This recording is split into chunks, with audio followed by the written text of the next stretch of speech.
नमस्ते बच्चों, मैं विजय कुमार बराला शारदा सदन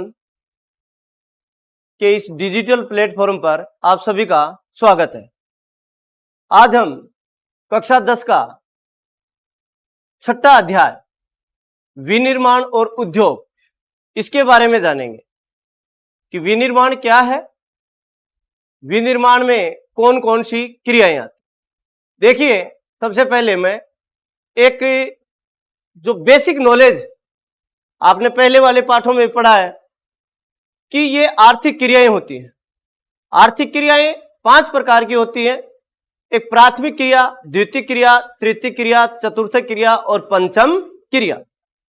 जो प्राथमिक क्रिया होती है उसमें कृषि वगैरह आते हैं।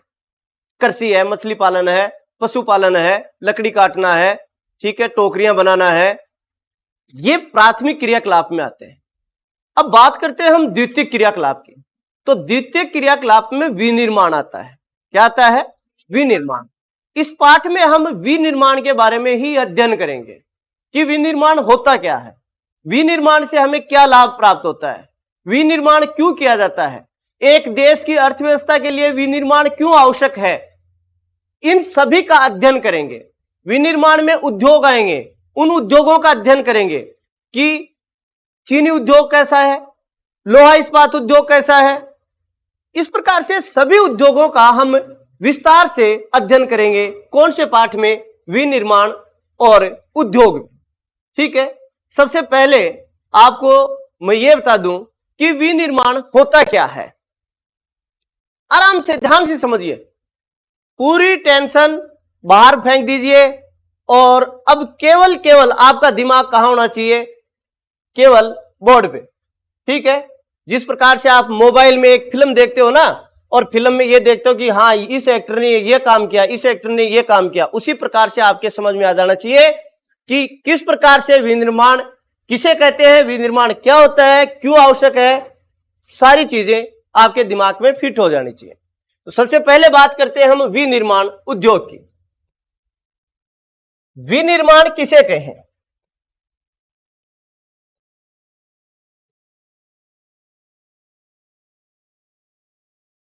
मशीनों द्वारा बड़ी मात्रा में कच्चे माल से अधिक मूल्यवान वस्तुओं के उत्पादन को विनिर्माण कहते हैं। देखिए, विनिर्माण किसे कहेंगे? हम खेत में थे, खेत में हमने क्या पैदा किया? अनाज। मान लीजिए गेहूं उत्पादित किया हमने। क्या किया? गेहूं। गेहूं उत्पादित किया तो ये किस में आएगा? कृषि में। किस में आया? कृषि में। और कृषि कौन सा क्रियाकलाप थी? प्राथमिक क्रियाकलाप। कृषि कौन से क्रियाकलाप के अंतर्गत आ रही थी? प्राथमिक क्रियाकलाप। कृषि से हमने क्या उत्पादित किया? गेहूं। चलो, गेहूं आपके यदि समझ में नहीं आए तो दूसरा उदाहरण लेते हैं हम, गन्ना। क्या उत्पादित किया? गन्ना। गन्ने को हमने एक मिल में भेज दिया जहां पर इसकी पिसाई होती है, गन्ने से रस निकाला जाता है। इसका रस निकाला और रस निकाल के इससे क्या बना ली? चीनी। अब मेरे को एक बात बता दो आप, तो गन्ने से हमने क्या बना ली? चीनी। अब मेरे को यह बता दो कि गन्ना महंगा है या चीनी महंगी है? चीनी महंगी है। ठीक है, अर्थात हमने क्या किया? एक जो मशीनों के द्वारा पिसाई किससे हुई? मशीन के द्वारा। बड़ी मात्रा में कच्चे माल, कच्चा माल क्या था? गन्ना। ठीक है, से अधिक अधिक मूल्यवान क्या बनाया हमने? चीनी। यानी कच्चे माल से उसको उद्योग में ले जाकर, कोई भी उद्योग में ये जो कच्चा माल है उद्योग में पहुंचाना, यानी कि चीनी मिल में पहुंचा। चीनी मिल क्या थी? उद्योग। कच्चा माल उद्योग में पहुंचा और उद्योग में हमने उससे जो माल, नया माल उत्पादित किया, यानी कि नई वस्तु का निर्माण किया। और वो नई वस्तु मूल्यवान है या उस कच्ची वस्तु से सस्ती है? कच्ची वस्तु से महंगी है, मूल्यवान है। तो अधिक मूल्यवान वस्तुओं के उत्पादन को हम क्या कहेंगे? विनिर्माण। समझ में आई? अर्थात जो प्राथमिक उत्पाद हैं, उन प्राथमिक उत्पादों से उद्योग में नए उत्पादों का निर्माण करना क्या कहलाएगा? विनिर्माण कहलाएगा। विनिर्माण हमेशा कहां पर होगा? उद्योगों में। कहां पर होगा? उद्योगों में। कहां पर किया जाता है? उद्योगों में। ठीक है, अब आगे चलते हैं। इस विनिर्माण उद्योग का क्या महत्व है? विनिर्माण उद्योग का हमें महत्व देखेंगे। विनिर्माण उद्योग से कृषि का आधुनिकीकरण करने में मदद मिली है। भाई, विनिर्माण के कारण पहले हम जब कृषि करते थे तो कृषि में उत्पादन बहुत कम होता था। उसके पिछले पाठों में आपने एक हरित क्रांति का नाम सुना होगा। हरित क्रांति का 1967-68 में प्रारंभ 66-67 में प्रारंभ हुई थी। हरित क्रांति में हम विदेशों से गेहूं और चावल की उच्च किस्म लेके आए और हमारे देश में हमने बोई, जिससे हमारे को कृषि में काफी उत्पादन प्राप्त हुआ। ठीक है, अब देखिए, विनिर्माण उद्योग से कृषि का आधुनिकीकरण हुआ है, यानी कि हम विनिर्माण उद्योग को चलाने के लिए प्राथमिक उत्पादों की आवश्यकता पड़ेगी। अब प्राथमिक उत्पाद कहां से प्राप्त होंगे? या तो कृषि से प्राप्त होंगे या खनिज से प्राप्त होंगे। प्राथमिक उत्पाद वहीं से प्राप्त होंगे। तो कृषि से जो उत्पाद हैं, तो विनिर्माण कब ज्यादा प्रारंभ होगा? जब हमारी कृषि ज्यादा उत्पादन करेगी। और कृषि ज्यादा उत्पादन कब करेगी? यदि उसका आधुनिकीकरण होगा, तभी वो कृषि ज्यादा उत्पादन कर सकती है, अन्यथा नहीं कर सकती। ठीक है,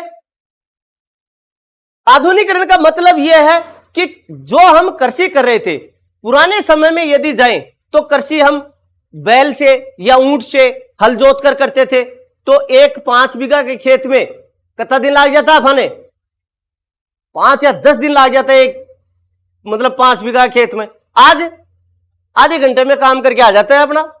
ठीक है, समय पे फसल बोई जाती है कि नहीं बोई जाती? ये क्या हुआ है? कृषि का आधुनिकीकरण हुआ है। आज ट्रैक्टर, जो मशीनरी है, मशीनरी के द्वारा कृषि की जाती है, जिससे समय की बचत होती है और सही समय के ऊपर बुआई और कटाई की जाती है, जिससे कृषि से जो माल प्राप्त हो रहा है हमारे को अधिक प्राप्त हो रहा है। अधिक प्राप्त होगा तो विनिर्माण उद्योग भी अधिक चलेंगे। तो विनिर्माण उद्योग ने क्या किया है? कृषि का आधुनिकीकरण किया है। विनिर्माण उद्योग से लोगों की आय के लिए कृषि पर से निर्भरता कम होती जाएगी।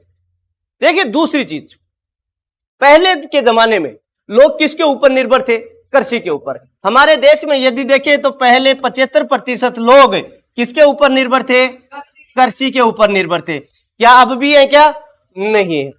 अब नहीं है। अब जो व्यक्ति है वो कौन से क्रियाकलापों के अंतर्गत जा रहा है? द्वितीयक, तृतीयक और चतुर्थक या पंचम क्रियाकलापों के अंदर जा रहा है। ठीक है, तो विनिर्माण ने क्या किया है? लोगों की आय के लिए कृषि के ऊपर निर्भरता कम कर दी है, यानी कि ज्यादातर लोग कौन से क्रियाकलापों में जा रहे हैं? द्वितीयक या तृतीय क्रियाकलापों में जा रहे हैं। ठीक है, विनिर्माण से प्राइमरी और सेकेंडरी सेक्टर में रोजगार के अवसर बढ़ने में मदद मिलती है। प्राइमरी और सेकेंडरी मतलब प्राथमिक और द्वितीयक, ये अंग्रेजी में लिख दिया है। अंग्रेजी आपको कम समझ में आती होगी क्योंकि आप हिंदी मीडियम के बच्चे हो। ठीक है, तभी तो हिंदी में पढ़ा रहे हैं, वरना अंग्रेजी में पढ़ा देते। हाँ, लेकिन विनिर्माण में जो प्राथमिक और द्वितीयक जो सेक्टर हैं, प्राथमिक और द्वितीयक जो क्रियाकलाप हैं, उनमें रोजगार के अवसर बढ़ने में मदद मिली है। जितना ज्यादा विनिर्माण होगा उतना ही द्वितीयक सेक्टर में जो द्वितीयक क्रियाकलाप है उनमें रोजगार की मात्रा बढ़ेगी। यानी उद्योग धंधे जितने स्थापित होंगे उतने ही रोजगार प्राप्त होंगे कि नहीं होंगे? रोजगार के अवसर मिलेंगे। तो विनिर्माण ने रोजगार के अवसरों को क्या किया है? बढ़ाया है। प्राथमिक सेक्टर में किस प्रकार से बढ़ाया है कि भाई विनिर्माण के लिए क्या चाहिए? कच्चा माल। कच्चा माल कहां से आएगा? कृषि से। तो जब कृषि में ज्यादा उत्पादन होगा तभी तो उद्योग धंधे स्थापित होंगे, इसलिए कृषि में भी रोजगार बढ़ाया है। इसे बेरोजगारी और गरीबी दूर करने में मदद मिली है विनिर्माण में। क्यों? क्योंकि विनिर्माण क्या उपलब्ध करवा रहा है आपको? रोजगार उपलब्ध करवा रहा है। यदि किसी व्यक्ति को रोजगार उपलब्ध हो जाता है तो उसकी गरीबी दूर होगी कि नहीं होगी? यदि उसके पास में आय आती है तो गरीब रहेगा। उन वस्तुओं का विक्रय करेगा। अब विक्रय कहां करेगा? विक्रय दो जगह करेगा वो, एक तो अपने देश में और एक विदेश में। ठीक है, देश में करेगा तो अंतरराष्ट्रीय व्यापार कहलाएगा, और यदि विदेश में करता है तो कौन सा व्यापार कहलाएगा? अंतरराष्ट्रीय व्यापार कहलाएगा। अर्थात विनिर्माण किसमें सहयोग दे रहा है? व्यापार में। किसमें सहयोग दे रहा है? और व्यापार कौन से क्रियाकलाप के अंतर्गत आ रहा है? तृतीय क्रियाकलाप के अंतर्गत आ रहा है। व्यापार क्या प्रदान करता है? सेवा प्रदान करता है। और जो भी क्रियाकलाप सेवाएं प्रदान करते हैं वो कौन से क्रियाकलाप के अंतर्गत आते हैं? तृतीय क्रियाकलाप के अंतर्गत आते हैं। तो विनिर्माण ने किसमें सहयोग दिया है? व्यापार में सहयोग दिया है, व्यापार को बढ़ाया है, जिससे अपेक्षित विदेशी मुद्रा की प्राप्ति होती है। जब हम जो व्यापार अंतरराष्ट्रीय व्यापार करते हैं तो अंतरराष्ट्रीय व्यापार से हमारे को क्या प्राप्त होती है? विदेशी मुद्रा प्राप्त होती है। ऐसा थोड़ी है कि अमेरिका में हमने कोई वस्तु भेज दी और चीनी भेज दी मान लीजिए अमेरिका में, और अमेरिका वालों को कह दिया कि 40 रुपए किलो चीनी है हमारी। तो जैसे मान लीजिए 1 क्विंटल भेज दी तो 4000 रुपए की होगी, तो अमेरिका को ये थोड़ी कहेंगे कि भाई 4000 रुपए भेज दे। नहीं, उसको डॉलर में लेंगे हम। किस में लेंगे? डॉलर में। जो चीनी की हमारी जो 4000 रुपए की चीनी है वो क्या प्राप्त करेंगे? उनसे डॉलर प्राप्त करेंगे। जिस राष्ट्र के पास में विदेशी मुद्रा होती है वो राष्ट्र, उस राष्ट्र की आर्थिक स्थिति उतनी ही अच्छी होती है। आर्थिक स्थिति को मजबूत करने के लिए क्या चाहिए हमारे को? विदेशी मुद्रा चाहिए। तो व्यापार करेंगे सॉरी दूसरे देशों के साथ में यदि व्यापार करेंगे तो हमारे को क्या प्राप्त होगी? विदेशी मुद्रा, जिससे क्या होगा? आर्थिक स्थिति मजबूत बनेगी। तो किसने किया है ये काम? विनिर्माण ने किया है। विनिर्माण ने क्या किया? व्यापार को बढ़ावा दिया, और व्यापार से हमारे को क्या प्राप्त हुई? विदेशी मुद्रा प्राप्त हुई। किसी देश में बड़े पैमाने पर विनिर्माण होने से देश में संपन्नता आती है। यदि विनिर्माण बड़े पैमाने पर होता है, ज्यादा होता है, तो उस देश की स्वतः ही अर्थव्यवस्था क्या हो जाती है? मजबूत हो जाती है। और यदि किसी राष्ट्र की अर्थव्यवस्था मजबूत होती है तो उसमें सभी देशों का जो मानव विकास है वो मानव विकास अपने आप बढ़ेगा। ठीक है, मानव विकास 3 कारणों से बढ़ता है: शिक्षा, स्वास्थ्य और संसाधनों तक पहुंच।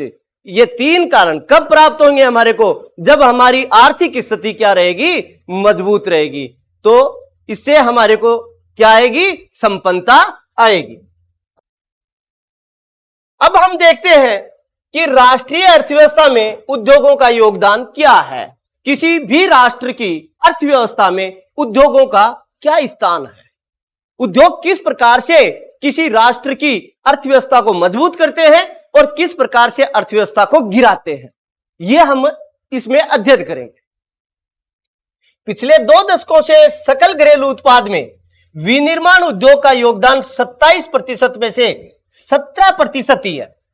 कितना प्रतिशत है भाई? जो सकल घरेलू उत्पाद है, जीडीपी में, ठीक है,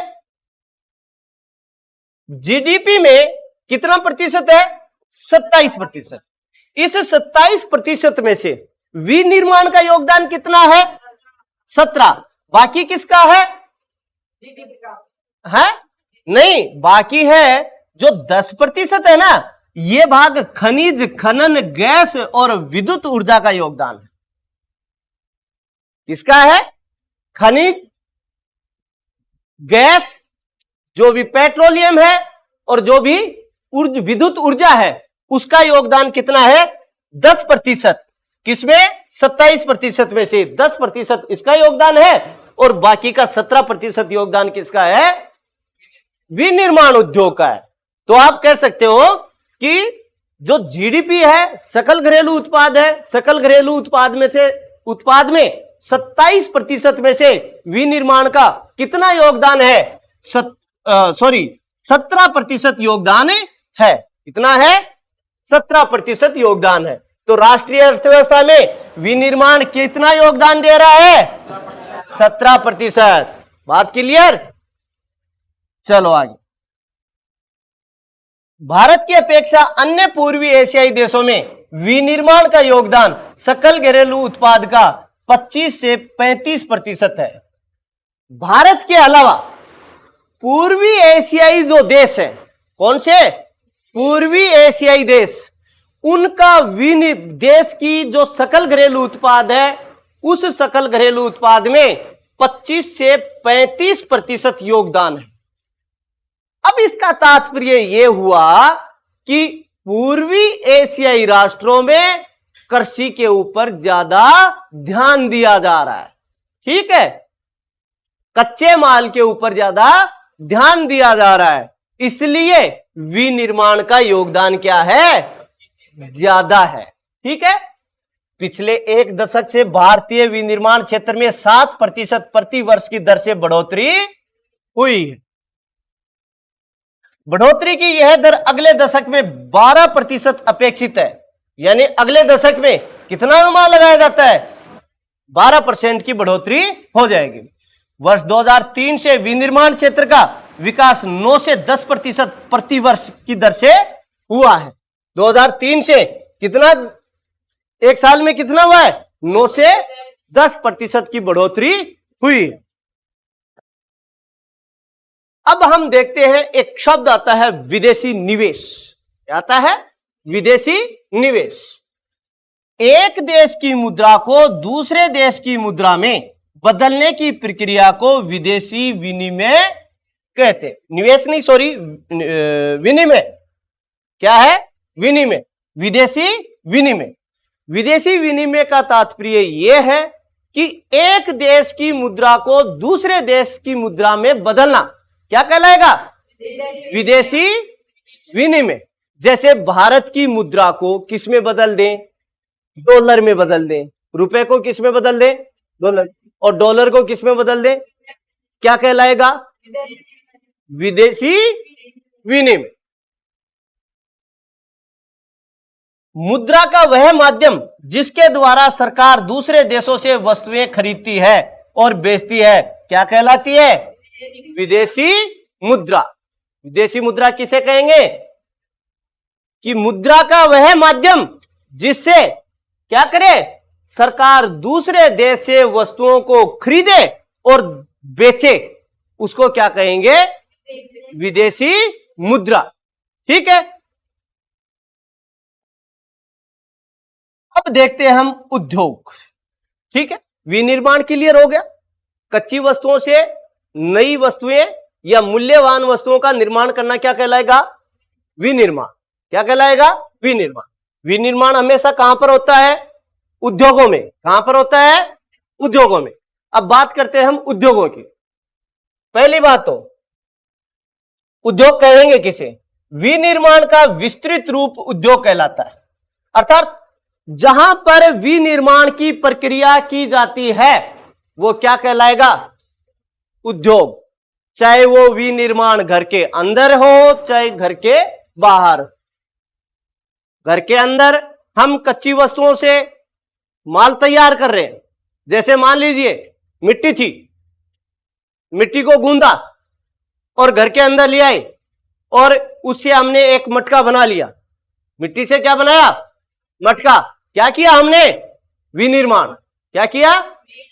विनिर्माण। हमारे पास में रबड़ था, रबड़ से हमने एक उद्योग स्थापित किया, बाहर कर लिया। रबड़ से हमने चप्पल बना ली, जूते बना लिए, वस्तु का निर्माण किया। क्या किया? विनिर्माण किया।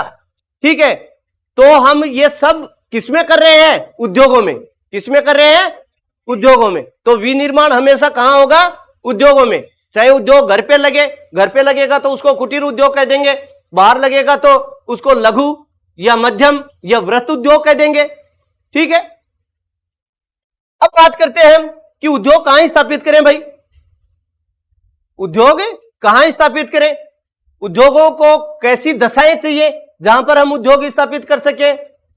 या हम यूं कहें कि उद्योगों को स्थापित करने वाले या प्रभावित करने वाले कौन कौन से कारक हैं जो उद्योगों को प्रभावित करते हैं। ऐसे कारक, जो एक कारक तो ये कहेगा कि उद्योग को यहां स्थापित कर लेना चाहिए, एक कारक ये कहता है कि उद्योग को यहां स्थापित नहीं करना चाहिए। तो उन कारकों की बात करेंगे जो उद्योगों की स्थिति को प्रभावित करते हैं। उद्योग की अवस्थिति को प्रभावित करने वाले कारक देखिए कौन कौन से कारक हैं। अनुकूल जलवायु, जलवायु हमेशा उद्योगों को प्रभावित करती है। अब ऐसी बात नहीं है कि सभी उद्योगों को जलवायु प्रभावित करेगी, यह कोई जरूरी नहीं है। कई उद्योग हैं जिनको जलवायु प्रभावित करती है, जैसे सूती वस्त्र उद्योग है, जलवायु प्रभावित करेगी, लेकिन जो लोहा उद्योग है उसको जलवायु प्रभावित नहीं करेगी। तो जलवायु कई उद्योगों को प्रभावित करती है। शक्ति के साधन उद्योगों को प्रभावित करते हैं, ठीक है, इनकी डिटेल हम पढ़ेंगे अभी। कच्चे माल की उपलब्धता उद्योगों को प्रभावित करेगी। श्रम, पूंजी, बाजार, परिवहन, संचार, बैंकिंग, ये किसको प्रभावित करेंगे? उद्योगों को प्रभावित करेंगे। आधारिक संरचना, उद्यमी, सरकारी नीतियां, ये सारे के सारे उद्योगों को क्या करेंगे? प्रभावित करेंगे।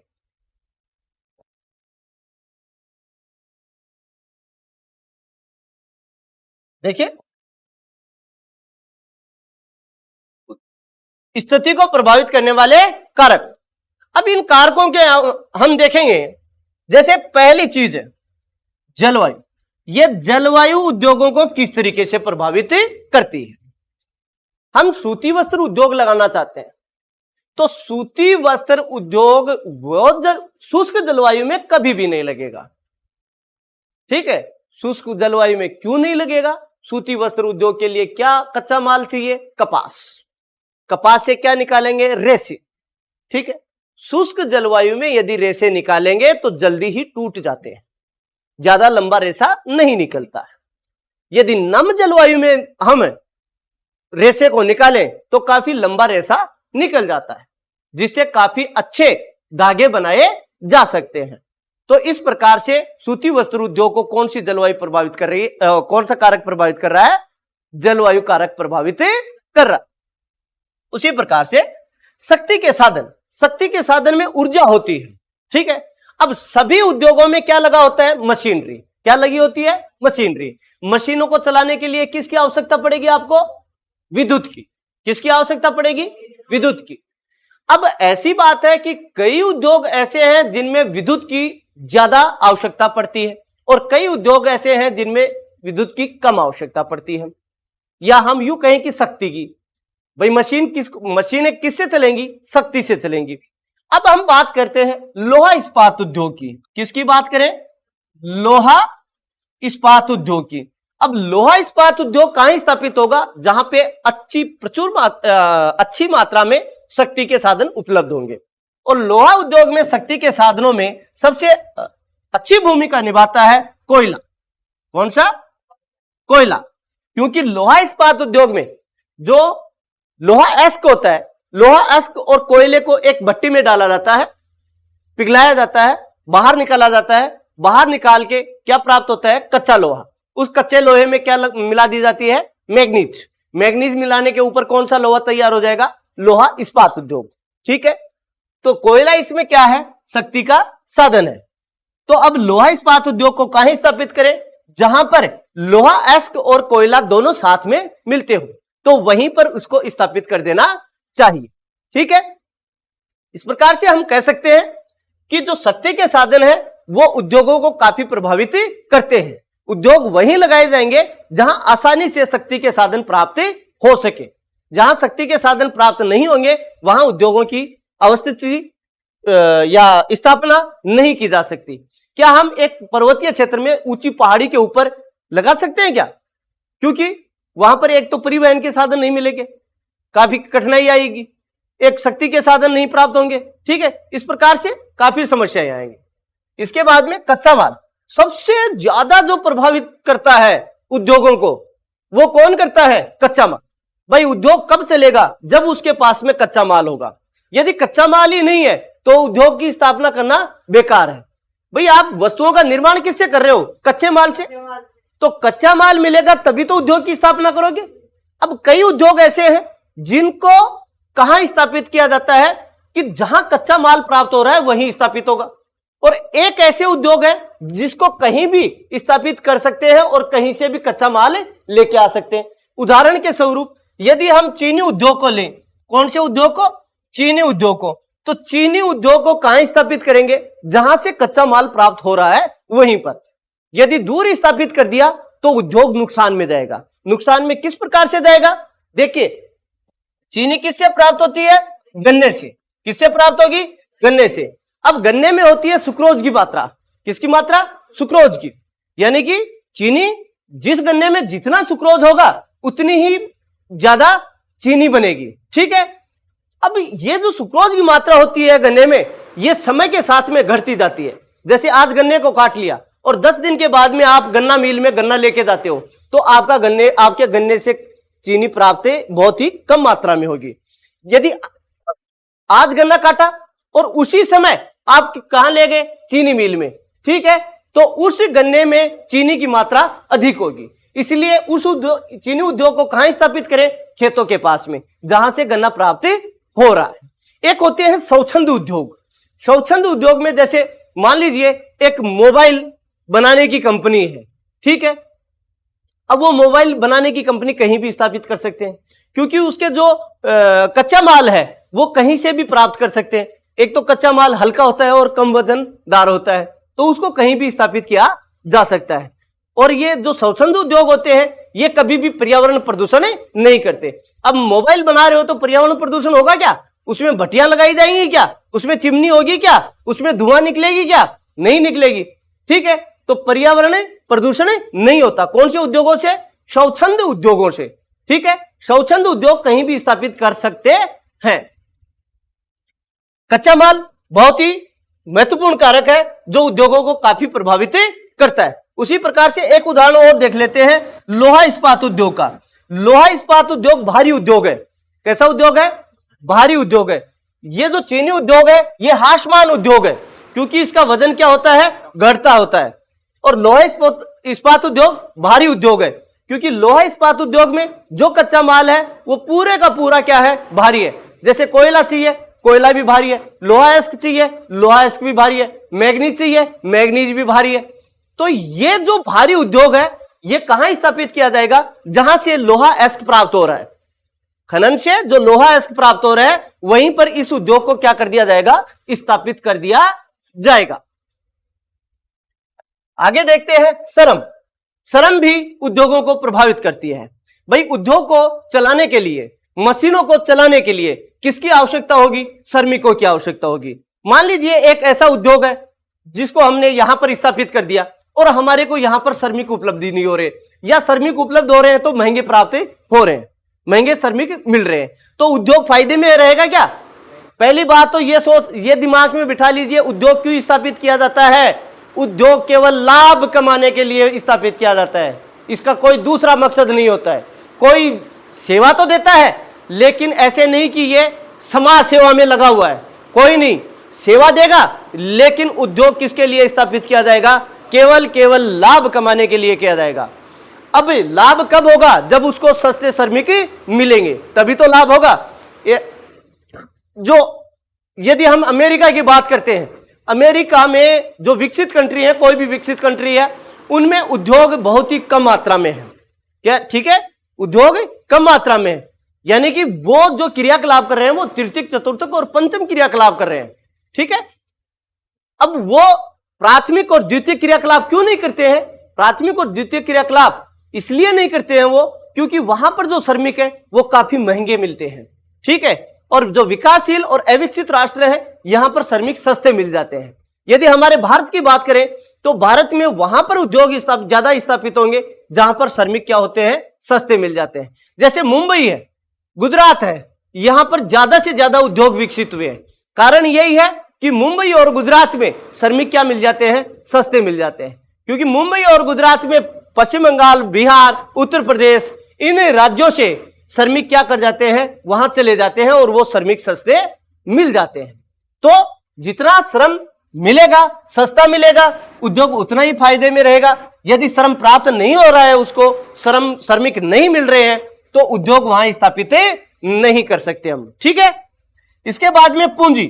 उद्योगों को स्थापित करने के लिए क्या चाहिए हमारे को? पूंजी। सबसे पहले पूंजी चाहिएगी, क्योंकि हम उद्योग स्थापित उसके लिए भट्टियां बनाएंगे, मशीनरी लेके आएंगे, श्रमिक लेके आएंगे, तो उनको भी तनख्वाह देनी पड़ेगी पहले। ऐसे थोड़ी है कि पहले ही माल तैयार था, उसके बाद में माल तैयार होता है, माल को फिर बेचा जाता है, फिर जो मुनाफा होता है, इस प्रकार से उद्योग चलता रहता है। लेकिन शुरुआती दौर में उसको क्या चाहिए? पूंजी चाहिए। ठीक है। तो पूंजी प्रभावित करेगी किसको? उद्योग को। इसके बाद में बाजार। बाजार किस तरीके से प्रभावित करेंगे?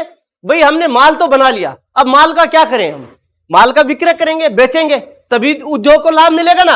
अब बेचे कहां पर? गांव में जाकर थोड़ी बेचेंगे। कहां पर बेचे उनको? बाजार में। बाजार में तो बिकेगा। तो उद्योग कहां ज्यादा स्थापित होंगे? बाजार के समीप होंगे। कहां पर होंगे? बाजार के समीप होंगे। बाजार के समीप क्यों होंगे? क्योंकि यदि बाजार के समीप स्थापित होते हैं तो उनका जो परिवहन का खर्चा होगा वो बहुत ही कम आएगा। तो परिवहन का खर्चा बच रहा है, तो परिवहन का खर्चा बचेगा तो उद्योग हमेशा क्या प्राप्त करेगा? लाभ प्राप्त करेगा। और उद्योग किस लिए स्थापित हुआ है? केवल लाभ प्राप्त करने के लिए स्थापित हुआ है। इसके बाद में देखते हैं हम उद्योगों को परिवहन और संचार, बैंकिंग, बीमा की सुविधाएं प्रभावित करती हैं। परिवहन किस तरीके से प्रभावित करेगा? उद्योगों में देखिए, कच्चा माल कहां किससे आता है? परिवहन से आता है। तैयार माल को बाजार में भेजना है, किससे भेजेंगे? परिवहन के माध्यम से भेजेंगे। यदि किसी क्षेत्र में परिवहन के जितने मार्ग आसानी से स्थापित हैं या ज्यादा मार्ग स्थापित है, बने हुए हैं, वहां पर उद्योग स्थापित होंगे। और यदि किसी क्षेत्र में परिवहन के साधन नहीं है, परिवहन मार्ग नहीं है, तो वहां पर उद्योग स्थापित नहीं होंगे। ठीक है। फिर हम देखते हैं सरकारी नीतियां। सरकारी नीतियां भी उद्योगों को प्रभावित करती हैं। अब देखिए, कोई गवर्नमेंट ऐसी है, यदि हम भारत की बात करें तो भारत में कई राज्य ऐसे हैं जो उद्योगों को सहायता नहीं देते, जो उद्योगों को सुविधा उपलब्ध नहीं करवाते। यह सुविधा कैसे होगी? भाई कोई, मैं मान लीजिए या फिर आप मान लीजिए, आप उद्योग स्थापित करना चाहते हो, तो उद्योग कहां स्थापित होगा? भूमि के ऊपर। आपके पास में भूमि नहीं है, तो भूमि आप खरीदोगे कि नहीं खरीदोगे? अब एक तो यह तरीका है कि भूमि आप मेरे से खरीद लो। अब मैं तो मुंह मांगी कीमत लूंगा ना उस भूमि की, तो आपका उद्योग क्या लाभ प्राप्त कर सकेगा? क्या नहीं करेगा। यदि आपको गवर्नमेंट सरकारी रेट के ऊपर जमीन उपलब्ध करवा रही है, किसके लिए? उद्योग स्थापित करने के लिए। ठीक है। तो आपको फायदा होगा कि नहीं होगा? दूसरी चीज, मान लीजिए आपके पास में पूंजी की कमी है। अब वो पूंजी कहां से लेके आओगे? दो तरीके हैं। एक तो आप लोगों से प्राप्त कर सकते हो, तो लोग यदि पूंजी देंगे, पहली बात तो दें या ना दें, और देंगे तो ब्याज ज्यादा लेंगे। लेकिन वही पूंजी आप सरकार से ले तो कम ब्याज दर के ऊपर आपको प्राप्त हो सकती है कि नहीं हो सकती? तो जो सरकारी नीतियां हैं ये इस तरीके से प्रभावित करती हैं। सरकारी नीतियों में उद्योगों को पूंजी उपलब्ध करवाना, जमीन उपलब्ध करवाना, बाजार उपलब्ध करवाना। ठीक है। और जो अन्य जो टैक्स वगैरह हैं, ये काफी सरकारी नीतियां हैं जिनकी वजह से उद्योग प्रभावित होते हैं। सरकारी नीतियां जब उद्योगों के पक्ष में होती हैं तो उद्योगों का लाभ होता है। यदि सरकारी नीतियां उद्योगों के खिलाफ होती हैं तो वहां उद्योग स्थापित नहीं किए जा सकते। इसलिए सरकारी नीति भी महत्वपूर्ण भूमिका निभाती है उद्योग की अवस्थिति को प्रभावित करने के लिए।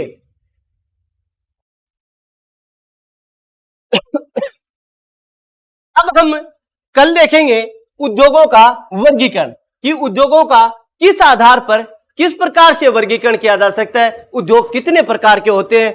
भाई कच्चे माल के आधार पर उद्योगों का वर्गीकरण करेंगे, उसके पूंजी के आधार पर उद्योगों का वर्गीकरण करेंगे, उसकी आकृति मतलब उसमें जो मशीनरी है उनके आधार पर उद्योगों का वर्गीकरण करेंगे।